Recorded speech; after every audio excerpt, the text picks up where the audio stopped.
Buenas noches a todos, que el Señor les bendiga. Tenga la fineza de ponerse de pie. Vamos a orar. Vamos a bendecir este momento, a pedirle al Espíritu Santo que nos dé sabiduría, inteligencia y comprensión. Padre, muchas gracias una vez más por permitirnos estar en tu casa. Queremos adorarte, alabarte y bendecirte. Darte a ti la honra, la gloria y el honor que solo tú mereces. Muchas gracias por tu pueblo que ya está presente, otros que vendrán en camino. Bendícelos y guárdales por donde quiera que vengan. Que esta noche tu palabra sea derramada como un bálsamo, como una lección para nuestra vida, para que nuestros sentidos estén atentos a tu palabra, para que ninguna semilla caiga a tierra. Y si caen en la tierra de nuestro corazón, que demos frutos. Gracias por enseñarnos e ilustrarnos. Muchas gracias por abrirnos tu palabra y correr el velo para que podamos ver más allá. Gracias en el nombre de Jesús. Amén y amén. ¿Qué vamos a estudiar esta noche? Algo muy interesante. Antes de que pongan el título, quiero aclarar que lo que vamos a estudiar es algo que necesitamos conocer como cristianos. ¿Qué significa lo que vamos a estudiar y qué compromiso adquirimos al saberlo? Tengan la bondad de sentarse, por favor. Ahorita la vamos a leer. Pero quiero hacer esta pequeña introducción para que usted pueda poner todos sus sentidos. Y como siempre nos ha enseñado el Señor, vernos en el espejo de la palabra, si realmente nosotros estamos en el mismo sentir de Jesús. Porque lógicamente, cuando nosotros nos calificamos a nosotros mismos, somos demasiado buenos y nos justificamos y nos convencemos de que todo está bien con nosotros. Por eso necesitamos la ayuda de alguien más para que nos califique de acuerdo a lo que nosotros proyectamos. Usted sabe muy bien que para poder verse su espinilla que tiene que verse en el espejo. El espejo no le miente. Y el espejo, espiritualmente hablando, nuestro, es la palabra. La única manera de saber si estamos bien, de acuerdo a la voluntad del Señor, es vernos en la palabra.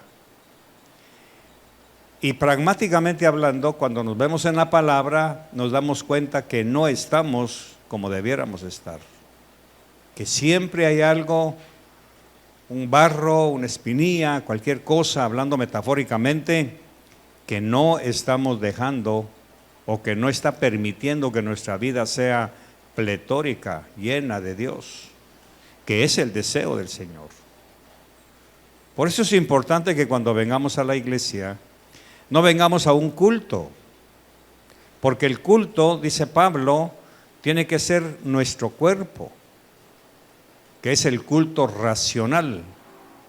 No venimos a un culto, venimos a rendirle culto al Señor. Venimos a estudiar su palabra para que, como me he dado cuenta con los niños, podamos tener las respuestas que nosotros mismos necesitamos. El problema, como lo he dicho muchas veces, es que nosotros no nos hacemos un examen pragmático a través de otra persona. Por eso voy a insistir una vez más. Cuando usted salga de la iglesia, pregúntele a alguien que vaya con usted, pero que le diga la verdad. ¿Estoy viviendo la palabra? ¿Qué opinión tienes de lo que yo estoy viviendo? ¿Tú crees que realmente he nacido de nuevo? pero que la otra persona sea realmente sincera y poder respondernos, la verdad es que no. Por ejemplo, hace unos días le dije a todos los hombres de la congregación que a ver cuando los veo aquí al frente derramando su corazón, adorando a Dios, entregándole su vida, su corazón, sus emociones, si usted quiere, para ejemplo de sus hijos. Nadie lo ha hecho. Nadie. Y no es que sea obligatorio, no me vaya a malinterpretar, no vaya a pasar para que el pastor no diga, porque no se trata del pastor, se trata de la palabra. Porque cuando Jesús predicó físicamente en la Galilea y en todas las ciudades que él visitó, en las aldeas y los pueblos, dice la Biblia que la gente lo seguía. Y entre el grupo de gente que lo seguía siempre hubo hombres, y hombres de carácter, romanos, militares, hombres de Biblia, pues de aquel tiempo, que se acercaban a él. El problema de la iglesia actual, contemporánea, es que el hombre se ha endurecido tanto que ya no es sensible a la palabra. Y mi óptica me dice que sus hijos están siguiendo el mismo ejemplo. Quiere decir que dentro de 20 años esa generación va a estar peor que los padres. Y ahí va a estar el problema de la iglesia.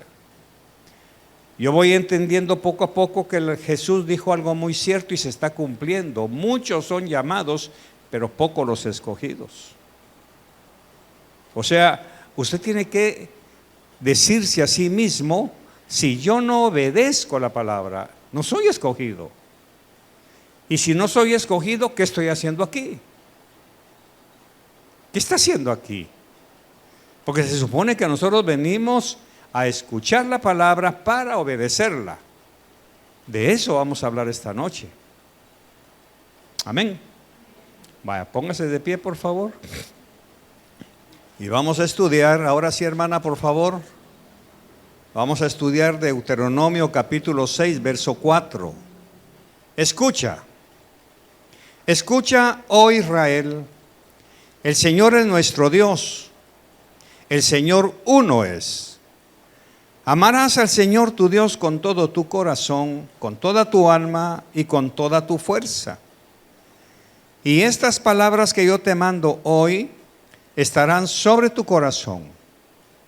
Verso 7. Y diligentemente las enseñarás a tus hijos. Y diligentemente las enseñarás a tus hijos. ¿Qué les vas a enseñar? Que el Señor nuestro Dios, el Señor uno es. No dos ni tres, uno. Eso es lo que le vas a enseñar a tus hijos según Deuteronomio. Y hablarás de ellas cuando te sientes en tu casa y cuando andes por el camino, cuando te acuestes y cuando te levantes. Y las atarás como una señal a tu mano y serán por insignias ante tus ojos. Y las escribirás en los postes de tu casa y en tus puertas. Espíritu Santo, gracias por tu palabra. En el nombre de Jesús, amén. Ok, ¿de qué vamos a hablar? El Shema. No voy a hablar de judaísmo, no. Pero tengo que mencionar la palabra Shema porque es lo original. ¿Pero qué significa? ¿Qué es el Shema? Para nosotros no significa mayor cosa. Pero como me gusta enseñar a mi congregación, porque esto no lo predico en otras iglesias, esto es solamente para nosotros. No sé por qué me preocupo o me ocupo de que mi congregación sepa un poco más de lo que ha sabido. Esta oración es la piedra fundamental no solo en la enseñanza para el pueblo de Israel, pero también es la oración y el principio en la vida de Jesús, así como la enseñanza del apóstol Pablo. Jesús vivía el Shema. Por eso fue que Jesús, para Para él no había nada más importante que obedecer la palabra del Padre.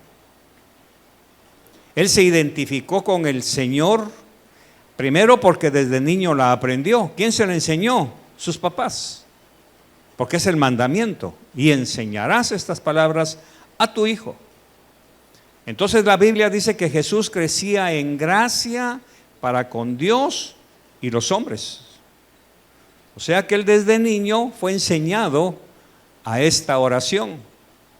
Por eso es que los judíos la tienen tan metida en su sangre, en sus venas, que no pueden concebir que haya otro Dios. Porque desde niños se les ha enseñado: oye, Israel, el Señor es nuestro Dios. No tu dinero, ni tu capacidad financiera, ni tu capacidad intelectual, ni tu negocio, ni tu hijo, ni tu padre, ni tu madre. Nadie es más que Dios, es tu Dios. Ahí está el asunto. Porque el Señor uno es. Entonces todo niño judío, incluyendo a Jesús, este es su estandarte. Toda su vida giró alrededor de esta oración. Por eso él no permitió que nada ni nadie lo distrajera de su camino de agradar al Padre. Entonces, posteriormente viene Pablo y también da sus cartas credenciales con esta oración. O sea que esta oración para los antiguos era el mandamiento bandera. Por eso le preguntan a Jesús, ¿cuál es el gran mandamiento? Y luego lo vamos a ver. Ni Jesús ni Pablo podían prescindir de esta oración, que es la base doctrinal de todo el sistema de fe de ambos, porque sin enseñar este principio estarían siendo herejes, falsos maestros, y toda su enseñanza hubiera caído en descrédito ante sus alumnos. Recordemos que todos los judíos, seguidores de Jesús, conocían esa oración. Y Jesús no podía salirles con otro mandamiento. No podía, porque toda la gente lo sabía. El problema nuestro, que somos salvadoreños, somos latinos, esta oración no es parte de nuestro vocabulario. Sin embargo, al conocer a Jesús, ahorita lo voy a entrar a explicar, al conocer a Jesús, esta oración tenemos que absorberla nosotros. Y el problema de la iglesia evangélica es que desconoce la profundidad de esta oración. El Shema es la oración mínima de todo judío. Es el credo por excelencia de la fe judía. Ahora tenemos un detalle muy importante. A nosotros nos gusta, bueno, voy a decir esto, somos amigos de Israel, nos gusta Israel, visitamos Israel, amamos a Israel, pero no amamos al Dios de Israel. ¿Se da cuenta? Queremos todo lo de Israel, su cultura, su tierra, bonitos, pero no amamos al Dios de Israel. Amamos otros dioses. Es como decir esto, que estamos enamorados de Jesús, amamos a Jesús, anhelamos a Jesús, pero no obedecemos a Jesús. Así que hay un rompimiento. Estamos enamorados de Jesús, amamos a Jesús, queremos más de Jesús, pero no hacemos lo que nos ordena Jesús. ¿Cómo explicarlo? No lo sé. Es pura religión, oxidada y vieja. Ahora ponga atención a esto, por favor. No se lo pierda, porque esto no lo vuelvo a repetir. En el idioma hebreo no existe una palabra para obediencia, como en nuestro español. Es por eso que esa palabra y su significado está encapsulado en la expresión escucha. ¿Me lo pone por favor, hermana? El capítulo 6, verso 4. Vamos a ver si profundizamos en esto. Escucha. Para los judíos no existe la palabra obedece, oh Israel. Es escucha. Eso significa que escuchar significa obedecer. Y aquí es en donde yo encuentro un problema conmigo y con ustedes y la mayoría de evangélicos. Por eso es que estudiar el Shema es importantísimo, porque para los judíos escuchar es obedecer. Entonces aquí está la primera bofetada a nuestro orgullo. Usted tiene 27 años de estar escuchando. ¿Por qué no obedece? Porque para nosotros escuchar es esto. Para un niño judío es escucha, significa obedece lo que te voy a decir. Pero nuevamente nuestro problema es que nosotros tenemos mentalidad maya, sutuil, española, indígena, no tenemos mentalidad judía. Por eso, aunque oigamos la palabra, no la obedecemos. E incluso la cuestionamos, cosa aberrante dentro del sistema de Dios. Por eso cada mandamiento que el Señor da, lo firma con una sola frase: yo Jehová. Para cerrarnos cualquier impulso de cuestionar su palabra. Para cerrarnos cualquier desviación nuestra de que nos explique. Por eso Él firma: y no tendrás otros dioses delante de mí, yo Jehová. ¿Qué dice? ¿Qué quiere decir eso? Porque lo digo yo. Ahora, ¿qué tal si nuestros padres nos hubieran educado de esa manera? ¿Qué tal si nuestros padres nos hubieran enseñado que escuchar es sinónimo de obedecer? No tendrían por qué decirnos, haceme caso. No, eso no existiría. Pero como existe en el español, ahí se coló el enemigo con la iglesia. Ahí se coló. Y por ignorar el misterio escondido en ese escucha. Quizá esto nos pueda servir para más adelante y que empecemos a practicar el Shema internamente. Oír significa obedecer. Es lo que pasa con usted. Usted tiene que empezar a enseñarle a su hijo a escuchar, que significa obedecer. No que hazme caso, no, eso no debiera existir si vamos a ser discípulos de Cristo. Por eso es que la mayoría de los que tengo enfrente no obedecen la palabra. O no obedecemos. Porque tenemos la mente académica, lingüística del español. ¿Me está explicando, iglesia? En el idioma hebreo no existe una palabra para obediencia, como en nuestro español. Es por eso que esa palabra y su significado está encapsulado en la expresión escucha. Escuchar es obedecer. Para un niño judío recibir esta enseñanza con solo decirle que escuche, es esperar que obedezca la instrucción que se le dará. No hay discusión alguna al respecto. Es por eso que nosotros, los que no somos judíos, nos es tan difícil obedecer con tan solo escuchar. Porque en nuestro idioma hemos separado ambas expresiones. En el sistema educativo del sistema israelita, escuchar significa oír. Por eso en otras versiones dice, oye, oh Israel. Obedecer lo que se escucha. Pero no para nosotros.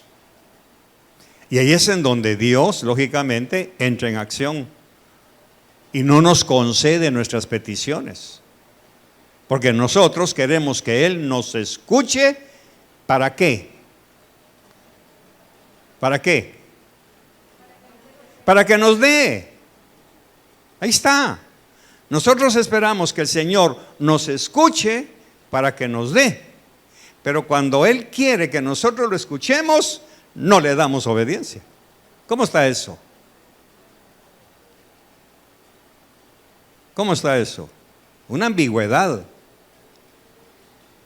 Cuando le hablamos al Señor, queremos que Él nos escuche. Y de hecho nos escucha. Porque la Biblia dice que Él inclina su oído para escuchar al pobre y al menesteroso. Pero cuando Él nos habla, no lo escuchamos, que significa no hacemos lo que Él nos pide. ¿No le parece que somos bastante aprovechados? O sea que en el fondo de nuestro corazón existe el leve conocimiento de que escuchar significa hacer, porque Dios lo hace, pero no nosotros. Cuando Él nos habla, no lo escuchamos, lo analizamos. Si me parece, sí, ahí dice eso, pero yo creo que, pero entonces no me estás escuchando.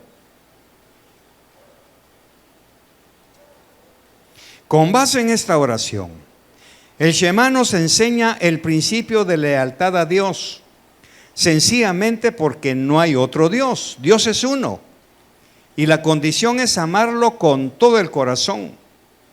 No hay cabida para nada ni nadie más en el corazón que ha entendido esto. Con toda el alma, es decir, a pesar de los conflictos, traumas y dolores internos de nuestra vida, debemos amar a Dios. Por eso dice, amarás, verso 5, amarás al Señor tu Dios con todo tu corazón. ¿Y qué hay en el corazón? Rebeldías, carnalidades. Aún así, sobre eso hay que amarlo con el corazón.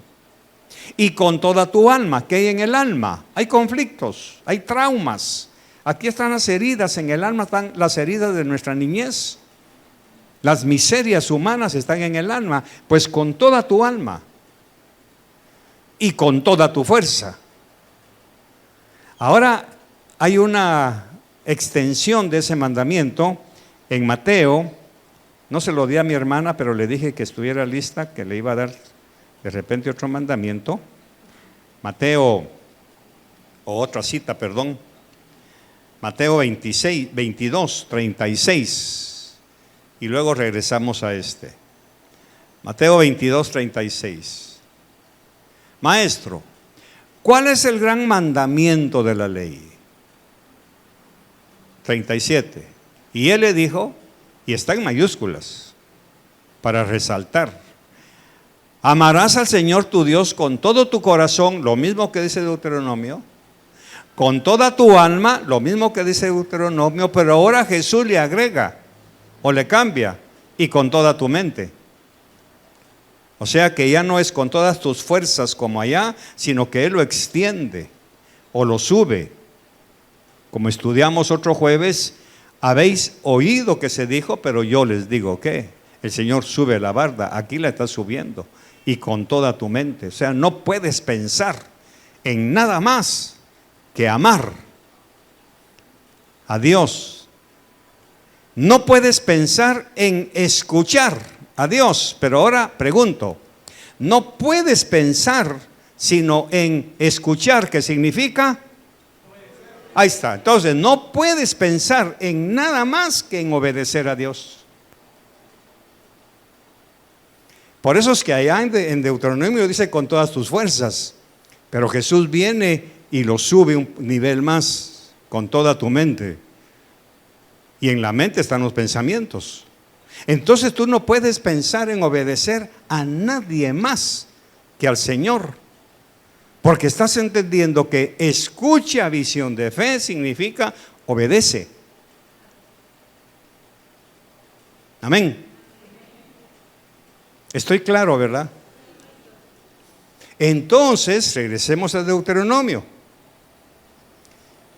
Con todas mis fuerzas, dice Deuteronomio, significa que debo hacer un esfuerzo personal y privado para amarlo por sobre todas las demás distracciones que puedan venir a mi vida. Ahora, aquí quiero dar un segundo para que usted se analice. ¿Está viviendo usted el Shema? ¿O hay algo más importante para usted? ¿O hay algo que ocupe más su mente que obedecer a Dios? Por eso es que la mayoría de cristianos no están sintonizados con lo que Jesús enseña. No vienen, dejan la iglesia por cualquier cosa, le dan prioridad a otras cosas. Ahora la pregunta es, ¿está viviendo usted el gran mandamiento? No. ¿Lo estaré viviendo yo? No. Y ese va a ser mi compromiso. Desde que el Señor me abrió esto, me he comprometido conmigo mismo a vivirlo. Aunque no soy judío, pero tengo al Dios judío que me ordena esto. Por eso es que nos va mal. Por eso nos va mal y Dios no contesta, porque no lo escuchamos, y al no escucharlo, signo de igual, no lo obedecemos.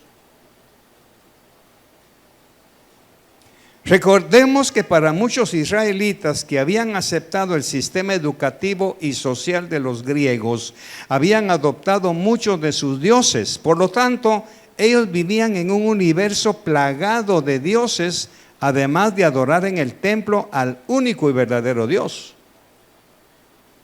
Ahora aquí vamos a entrar un poquito a la historia. Alejandro el Grande, que conquistó toda la tierra de aquel tiempo, conquistó Israel. Y él quería que su cultura griega fuera el modelo por excelencia. Y muchos judíos adoptaron las ideas de Alejandro el Grande, que significaba el helenismo. Pero al adoptar el helenismo, adoptaron los dioses griegos. Entonces, por fuera del templo, adoraban dioses griegos. Dentro del templo, adoraban al Señor Jehová. Ya ve por dónde nos va llevando la palabra. Fuera del templo de Jerusalén, ellos adoraban a los dioses griegos, al Dios de la sabiduría, la inteligencia, al Dios del egocentrismo, todos los dioses griegos, para quedar bien con los griegos. Por eso cuando usted lee el Nuevo Testamento y dice que unos griegos querían hablar con Jesús, fueron con Felipe y le dijeron: queremos hablar con el maestro. ¿Y qué hizo Jesús? No les hizo caso. Uno puede pensar, mala educación. No, Jesús no tenía nada que hablar con los griegos. Y eso está pasando hoy con nosotros.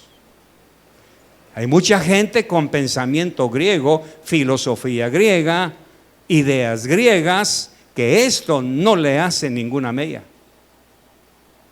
Porque los griegos, dice Pablo más adelante en una de sus cartas, los griegos buscan sabiduría y los judíos buscan señales. Entonces aquí hay gente que todavía tiene el sistema griego, busca sabiduría, busca conocimiento, el gnosis de la palabra, pero no vive el mandamiento, no ama a Dios.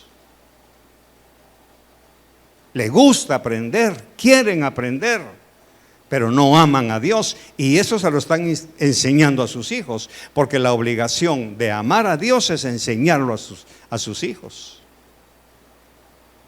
Porque de otra manera, ¿para qué lo estoy aprendiendo? ¿Para qué estoy estudiando si no tengo a quién enseñárselo? Por eso dice: enseñarás estas palabras a tus hijos andando, caminando, comiendo, levantándote, para transmitir la ley de Dios. Pero no lo estamos haciendo. Entonces estas gentes que habían sido helenizados por la cultura griega, afuera del templo adoraban otros dioses, adentro del templo adoraban el Shema o practicaban el Shema. Por eso usted va a entender por qué cuando Pablo llegó creo que de Efesio o no sé de dónde, llegó al templo con dos griegos que los rapó para pagar sus votos, ¿qué dijeron? Pablo metió griegos al templo, o sea, metió gentiles, y los empezaron a perseguir. Porque Pablo, según ellos, había profanado el templo. que lo profanara. Afuera no hay problema, pero no adentro. Porque para ellos el templo era lo más sagrado. ¿Por qué? Porque según ellos, según las enseñanzas de Moisés y de Salomón, ahí estaba la Shekinah, la presencia de Dios, no afuera del templo. Afuera podían adorar cualquier dios. Adentro no, porque ahí está la santidad. Ahí estaba el atrio, el lugar santo y el lugar santísimo. Cuidado quien profanaba el templo, aunque lo profanaran allá afuera. Por eso es que en los tiempos de David, cuando sucedió esa mezcla de religiones entre los asirios, los sirios y los israelitas, el Señor mandaba pestes. ¿Y qué hacía David? ¿Iba a consultar con brujos o con el Señor? Con el Señor. O llamaba a su profeta y le decía: averíguame en qué hemos fallado para que Dios nos haya mandado esta sequía. Y el profeta iba y decía: Señor, ¿por qué hay sequía en Israel? Pregúntale a los gabaonitas, ¿qué pasó?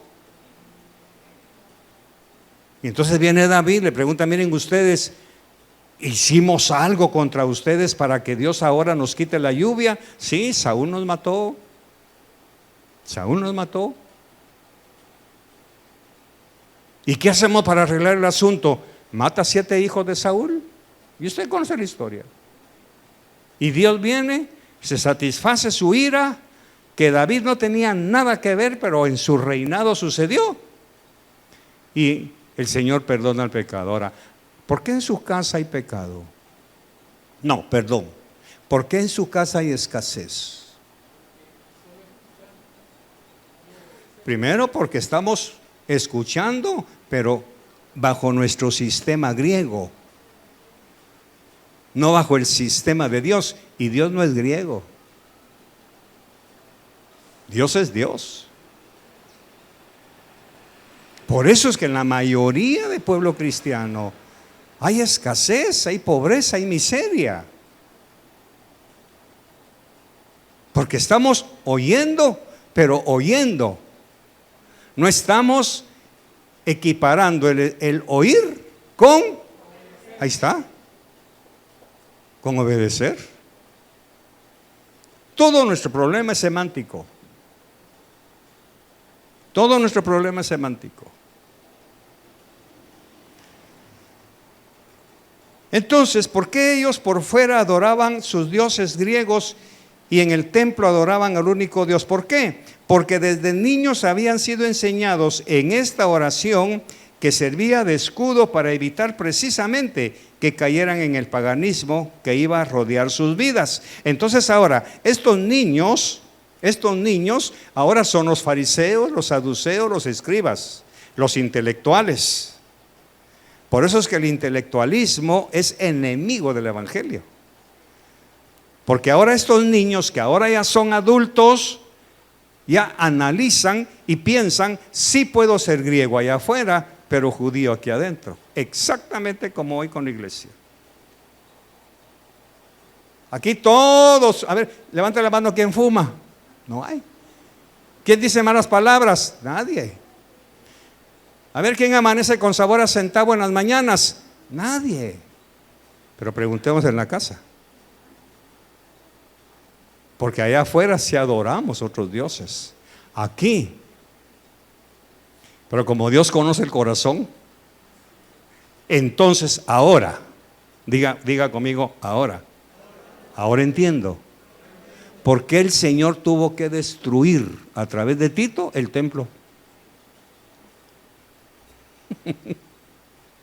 Por eso lo tuvo que destruir. Porque habían llegado a una hipocresía tal que el templo era sagrado. Una de las acusaciones que hicieron contra Jesús, ¿cuál fue?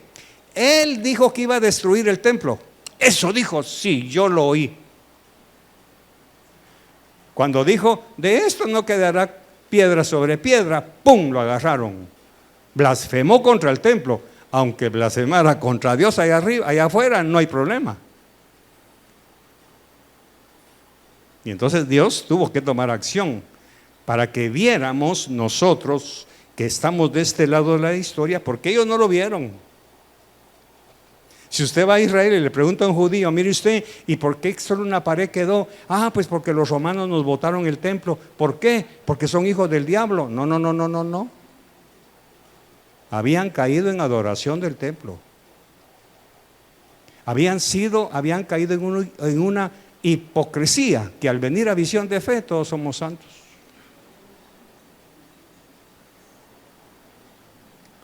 Entonces, ¿nos parecemos a ellos? Sí. Sí. Y eso que yo no he adoptado la costumbre de muchos, que bendito Dios, aleluya, varón. Eso ya pasé por ahí. Pero seguimos igual que ellos. Incluso ahorita, el Espíritu Santo me lo hace sentir. Algunos están analizando, eso lo dice por mí. Pues fíjese que sí. Fíjese que sí, porque por sus frutos los conoceré.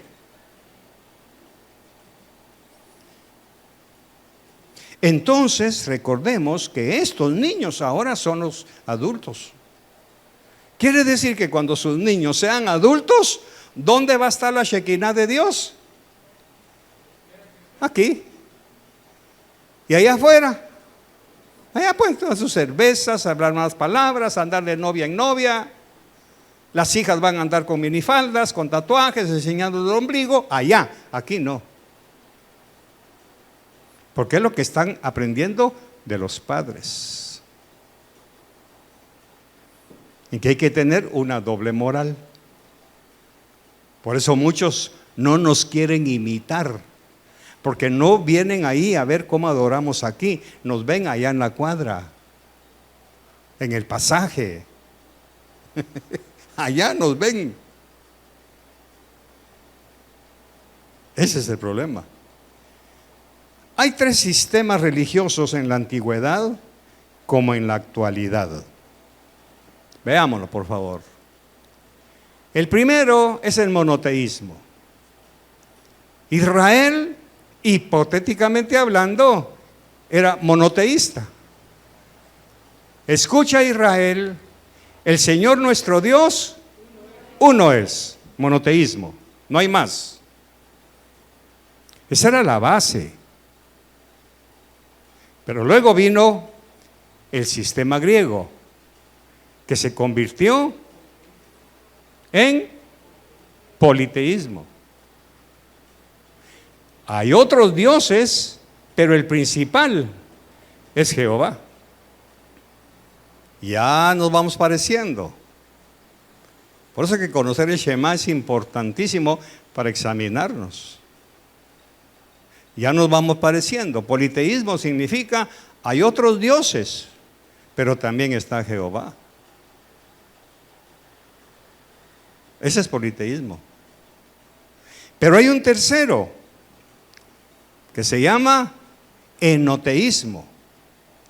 Es la creencia religiosa según la cual se reconoce la existencia de varios dioses, pero solo uno es suficientemente digno de adoración por parte del creyente. Ese es el enoteísmo.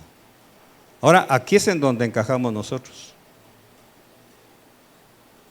Por eso es que para muchos de nosotros el Señor no es uno.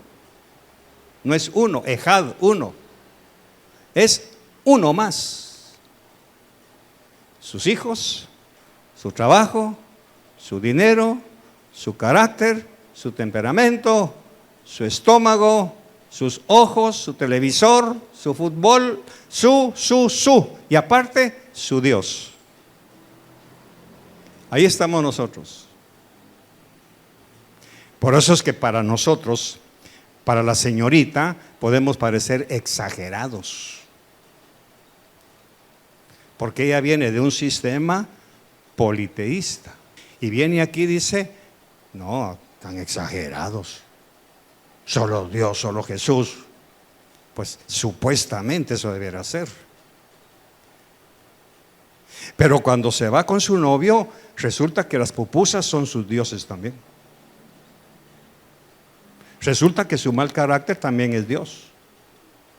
Resulta que su familia también es Dios. Entonces, voy a preguntar para ir terminando. ¿Usted es monoteísta, poloteísta, politeísta o enotista? A ver. Seamos sinceros. Recuerde que es un examen para que usted tenga la franqueza de decir, yo estoy ahí. Porque ¿qué es el enoteísmo? Es la creencia religiosa, no social ni filosófica, nada, religiosa, según la cual se reconoce la existencia de varios dioses, pero solo uno de ellos es suficientemente digno de adoración. Por eso usted cuando va a sus cosas, a su vicio, cualquier cosa, usted no le ora al mal carácter. Usted dice, te bendigo mal carácter. No, bendice a Dios, pero adora su yo, adora su ego, adora su trabajo. Es que si no trabajo no como, hermano. Ese es su Dios. Y el enoteísmo, es el sistema que la iglesia de Cristo vive hoy. En la mañana adoramos al Dios único. En la tarde le ofrecemos adoración a otro Dios. Póngale usted el nombre. La complacencia de la familia, la fiesta a ídolos falsos, la comida, el ego, el chisme, cualquiera de esas cosas que ocupan su mente o su alma, como dice el mandamiento, es su Dios. En la teología de Pablo, el Shema es el fundamento de la salvación y lo que nos convierte en verdaderos hijos de Dios. Esa oración, póngame la palabra Shema, por favor, hermana. Esa oración, porque el Shema no es una frase, es una oración, es un principio, es una base. Oye Jehová, el Señor, oye Israel, oye Visión de Fe, oye fulano, oye Carlitos, el Señor uno es, nuestro Dios uno es. Esa es la base para ser hijos de Dios. Porque si no, yo tengo varios padres. Todo lo que ocupe mi alma, mi fuerza, mi mente, se convierte en mi Dios. En consecuencia es mi Padre. Pero para ser verdaderos hijos de Dios, según Pablo, ese debe ser nuestro principio, nuestra base. Veamos Romanos, capítulo 3, versos 29 y 30. Ahora quiero que usted me diga dónde está el Shema en esa lectura. ¿O es Dios el Dios de los judíos solamente? ¿No es también el Dios de los gentiles? O sea, de nosotros los gentiles. Sí, dice Pablo, también de los gentiles. Porque en verdad Dios es uno, el cual justificará en virtud de la fe a los circuncisos y por medio de la fe a los incircuncisos. ¿Dónde está el Shema ahí? ¿Dónde? Porque en verdad Dios es uno. Ahí está. Dios es Ejad, es uno. Tanto para los judíos o circuncisos como para los incircuncisos. Es uno, no hay dos. Entonces vamos terminando. ¿Es usted hijo de Dios o es un hijo de los dioses? Entonces, aceptar a Jesús como Señor y Salvador es aceptar el Shema. Israel, ahora, ¿por qué? Porque Israel es un pueblo sacerdotal. Entonces, los que aceptamos a Jesús tenemos que adoptar el Shema, no solo recitarlo. No vaya mañana ahí, escuche a fulano, miren hijos, escuche fulano. No, usted obedecer a Dios, porque Dios es nuestro Dios. Dios es el segundo, es uno. Ahí se va el hijo, se va la hija, se va la chichi, se va el chichi, se van todos. Por eso entre mi esposa y yo hemos aprendido, tú no eres mi Dios. Y ella lo dice, Carlitos me ama, me respeta, me ayuda, pero no es mi Dios. Entonces, si aceptamos a Jesús como Señor y Salvador, tenemos que adoptar el sentido del Shema, porque ahora somos también un reino de sacerdotes. Aceptar a Jesús es romper con todos los dioses que antes adorábamos. Pero usted se pone feliz cuando su hijo le dan una buena nota, cuando le dan un diploma, cuando le ponen una estrellita en su libreta de notas. Usted se pone feliz, pero debiera ponerse más feliz cuando su hijo adore al Señor. Debiera ponerse más feliz cuando su hijo le diga los domingos: papi, levántate, hoy es día de culto. Debiera ponerse más feliz cuando su hijo le diga: papi, estamos viniendo tarde a la iglesia. No es eso lo que el Señor nos ha enseñado. Por eso es que sus milagros llegan tarde. Debiera ponerse feliz cuando sus hijos le digan: papi, no hables de esa manera, a Dios no le agrada. Debiera ponerse feliz cuando su niño o su niña le digan: mami, hoy es día de culto, cuida tu boca. Debiera ponerse feliz cuando su hijo aprenda el Shema, que ni su papá ni su mamá son sus dioses. Los va a honrar porque el Shema lo ordena: honrarás padre y madre. Los va a respetar porque el Shema lo ordena. Va a ser una buena hija porque el Shema lo ordena. ¿Por qué? Porque amarás al Señor tu Dios con todo tu corazón. Por eso es que el mandamiento de Jesús se extiende y dice: y el segundo mandamiento es semejante. De eso hablé en una de las pláticas de Rema. El segundo es semejante: amarás a tu prójimo. Semejante significa paralelo. Amarás a tu prójimo con todo tu corazón, con toda tu mente, con todas tus fuerzas. Entonces yo no puedo pensar en hacerle daño a mi esposa, porque el Shema me lo ordena. No puedo pensar en traicionarlos a ustedes, no enseñándoles la verdad, porque el Shema me lo ordena. No puedo pensar en no hablarles crudamente la verdad, porque el Shema me lo ordena. Amarás a tu prójimo como a mí mismo, porque yo amo al Señor. Por eso termino, hay un axioma que dice que quien te ama te dice la verdad. Entonces, esta noche cuando se vaya a su casa, pregúntele a su pareja: ¿tú crees que estoy viviendo el Shema? Sea sincera si lo ama. Si usted ama a su esposo, dígale: no. No lo estás viviendo. Tienes otros dioses. Tienes tus propios dioses. Señor, muchas gracias por tu palabra. Espíritu Santo, te bendigo. Gracias por instruirnos, por este pequeño examen que nos has pasado, y que nos damos cuenta, Señor, que no hemos entendido absolutamente lo que Jesús nos ha pedido. Pero quizá más de alguno hoy salga diferente y empiece a vivir, a obedecer esa petición tuya. Escucha, escucha. Ahora ya sabemos que no es un simple escucha.